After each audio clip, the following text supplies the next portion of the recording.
কানাডায় চলমান ভয়াবহ দাবানলের ধোঁয়া এবার গ্রাস করেছে প্রতিবেশী দেশ যুক্তরাষ্ট্রকে। ধোঁয়ায় ঢাকা পড়েছে আমেরিকার মধ্য পশ্চিম ও উত্তর পূর্বাঞ্চলের বিস্তীর্ণ এলাকা। ঘন ধোঁয়ার কারণে অনেক এলাকায় বাতাসের মান অস্বাস্থ্যকর থেকে বিপজ্জনক পর্যায়ে পৌঁছেছে। যুক্তরাষ্ট্রের কমপক্ষে 18টি অঙ্গরাজ্যে জারি করা হয়েছে বায়ু দূষণ সতর্কতা। কানাডার প্রতিনিধি আহসান রাজীব বুলবুলের তথ্য ভিডিওচিত্রে লায়লা নওশিনের রিপোর্ট। কানাডার শত শত দাবানলের বিষাক্ত ধোঁয়ায় অন্ধকারাচ্ছন্ন হয়ে পড়ে যুক্তরাষ্ট্রের বড় অংশ। ডেট্রয়েট, মিনিয়াপোলিস ও শিকাগোর মতো বড় শহরগুলোতে বাতাসের মান অস্বাস্থ্যকর থেকে বিপজ্জনক পর্যায়ে পৌঁছেছে। বিঘ্নিত হচ্ছে স্বাভাবিক জীবনযাত্রা। জনস্বাস্থ্যের ঝুঁকিতে স্থগিত করা হয়েছে বেশ কিছু ক্রীড়া প্রতিযোগিতা ও গণজমায়েত। স্বাস্থ্য কর্মকর্তারা শিশু, বয়স্ক ও গর্ভবতী নারীদের ঘরের বাইরে না যাওয়ার পরামর্শ দিয়েছেন। জরুরি প্রয়োজনে বাইরে বের হলে উচ্চমানের মাস্ক ব্যবহারের তাগিদ দেওয়া হয়েছে। এদিকে উৎপত্তিস্থল কানাডার অন্টারিও প্রদেশে পরিস্থিতি এখন আরও ভয়াবহ।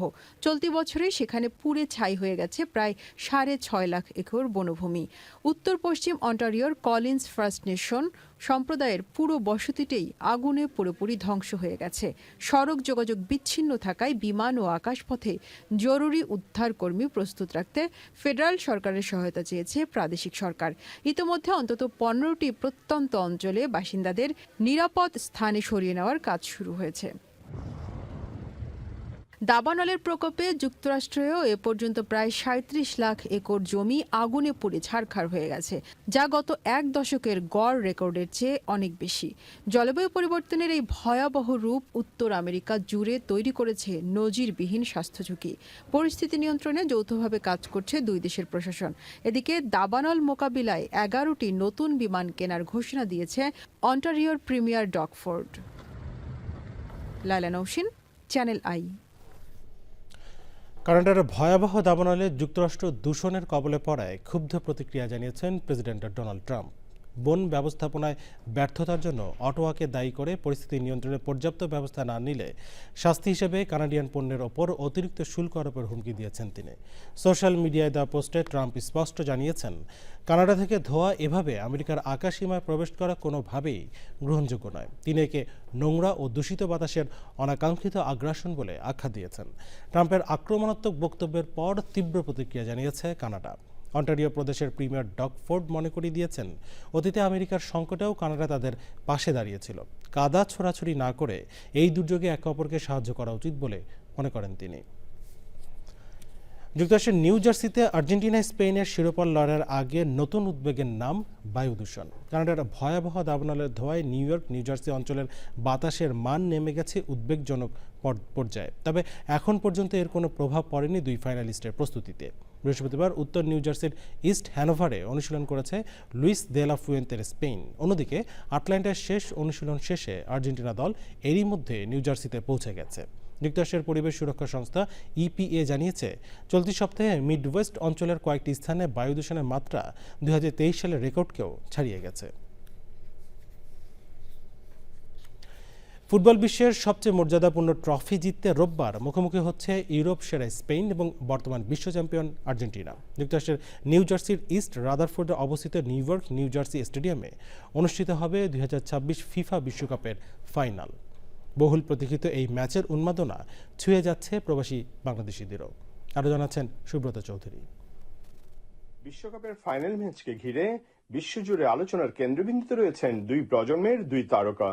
একদিকে আর্জেন্টিনার কিংবদন্তি লিওনেল মেসি, যার জন্য এটি হতে পারে জাতীয় দলের জার্সিতে শেষ বিশ্বকাপ ফাইনাল। অন্যদিকে স্পেনের তরুণ সেন্সেশন লামিন ইয়ামাল, যিনি নিজের প্রথম বিশ্বকাপে শিরোপা জয়ের স্বপ্ন দেখছেন। অনেকেই এই ম্যাচকে ফুটবল ইতিহাসে এক প্রজন্ম থেকে আরেক প্রজন্মের নেতৃত্ব হস্তান্তরের প্রতীক হিসাবেও দেখছেন। আর্জেন্টিনা এবারও বিশ্বকাপ শিরোপার স্বাদ পাবে, এতে কোনো সংশয় নেই। This right here is Messi's last World Cup. He should win it.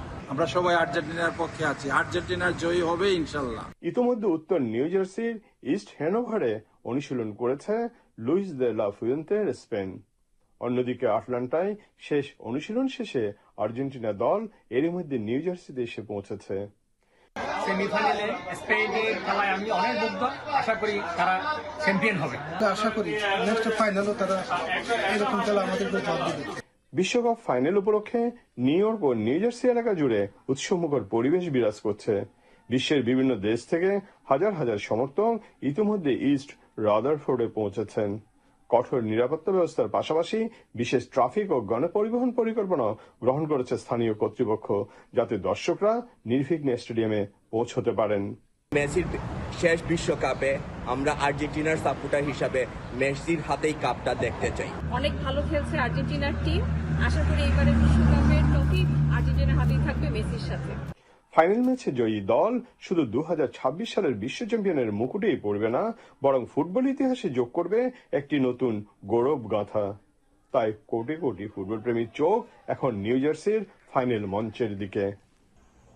Final match শেষে কার হাতে উঠবে বিশ্বকাপের শিরোপা? আর্জেন্টিনার কিংবদন্তি লিওনেল মেসির হাতে, নাকি স্পেনের তরুণ সেনসেশন লামিন ইয়ামালের হাতে? তা দেখার অপেক্ষায় বিশ্বব্যাপী কোটি কোটি ফুটবল প্রেমী। Subrata Chowdhury, channel I, new jersey, America. যুক্তরাষ্ট্রের মধ্যবর্তী নির্বাচনের আগে ভোট জালিয়াতির পুরনো বিতর্ক নতুন করে উস্কে দিয়েছেন মার্কিন প্রেসিডেন্ট ডোনাল্ড ট্রাম্প। দেশের নির্বাচনী ব্যবস্থায় ত্রুটি রয়েছে দাবি করে কঠোর আইন করার আহ্বান জানিয়েছেন তিনি। এরই মধ্যে স্টেটগুলোর ওপর কঠোর নির্দেশ জারি করেছেন হোমল্যান্ড সিকিউরিটি সেক্রেটারি মার্কওয়েন মুলিন। নির্দেশ অমান্য করলে কর্মকর্তাদের কারাদণ্ডেরও হুমকি দিয়েছেন তিনি। তবে এ নিয়ে যুক্তরাষ্ট্রে ব্যাপক সমালোচনা চলছে। রিপোর্ট করছেন লুৎফর রহমান সোহাগ। মধ্যবর্তী নির্বাচন সামনে রেখে দেশবাসীর উদ্দেশ্যে এক বিশেষ ভাষণে মার্কিন নির্বাচনী ব্যবস্থার বৈধতা নিয়ে আবারও প্রশ্ন তুলেছেন প্রেসিডেন্ট ডোনাল্ড ট্রাম্প। 2020 সালের নির্বাচনে চীনের পক্ষ থেকে জালিয়াতি ও প্রভাব বিস্তারের অভিযোগ তুলে তিনি কংগ্রেসের মাধ্যমে ভোটার আইডি বিল পাশের তাগিদ দেন। তবে নির্বাচন বিশেষজ্ঞরা ট্রাম্পের অভিযোগকে ভিত্তিহীন বলছেন।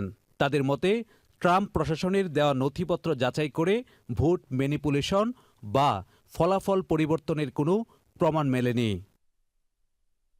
ট্রাম্পের ভাষণের পরপরই কড়া বার্তা নিয়ে মাঠে নামেন হোমল্যান্ড সিকিউরিটি সেক্রেটারি মার্কওয়েন মুলিন।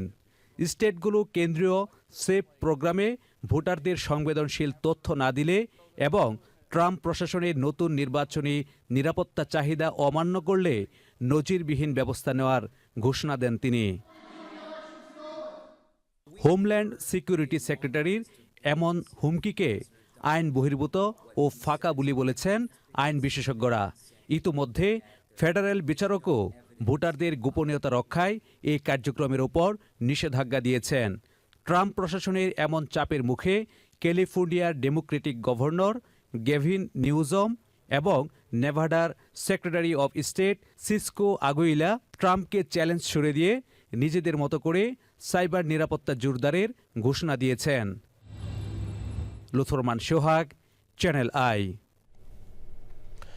আমেরিকার টেক্সাসে সপ্তাহ জুড়ে রেকর্ড পরিমাণ বৃষ্টিপাতে সৃষ্ট আকস্মিক বন্যায় অন্তত 2 জনের মৃত্যু হয়েছে। বিপর্যস্ত স্টেটটিতে প্রাণহানি ও ক্ষয়ক্ষতি কমাতে জরুরি দুর্যোগ ঘোষণার দাবি জানিয়েছেন গভর্নর।